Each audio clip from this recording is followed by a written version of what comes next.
จันทร์ออกจากก้อนเมฆนั้นแจ่มใสสะอาดจิตเราสงบมีสติสัมปชัญญะรอบคอบสมบูรณ์จึงไม่สงสัยในอาการทั้งหลายที่เกิดขึ้นจะหมดจากนิวรณ์จริงๆรู้ว่าอะไรเกิดขึ้นมาเป็นอะไรหมดรู้แจ้งรู้ยิ่งตามเป็นจริงไม่ได้สงสัยอันนี้เป็นดวงจิตที่แสนสงบสมาธิถึงเขาเปลี่ยนชีวิตไม่ได้หวังหาไม่แต่ทำ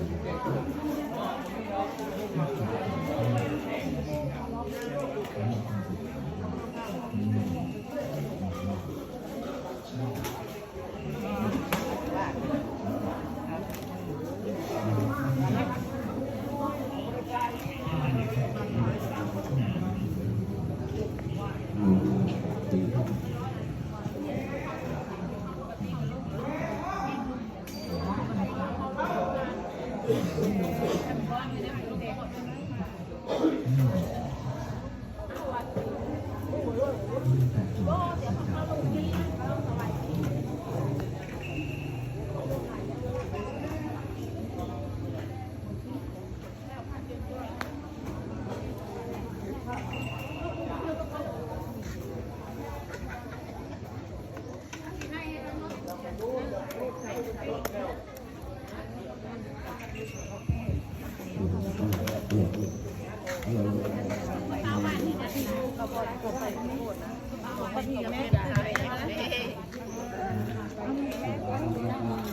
โอ้ยจานเลยมันแน่ครับก็ดีแน่ครับลงยูทูบครับ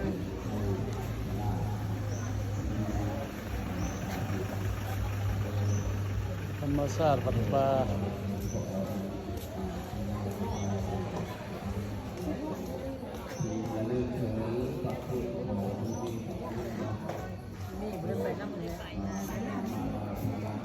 จะละเมดไปน้ำพื้นที่พระพุทธเจ้าเราพูดกันได้เป็นเวลาไป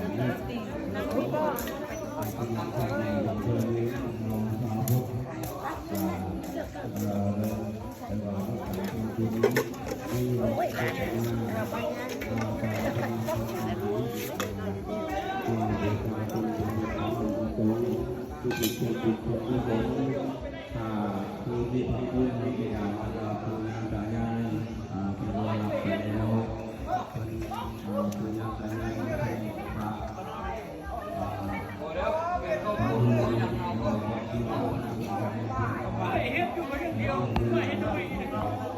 กันได้พระ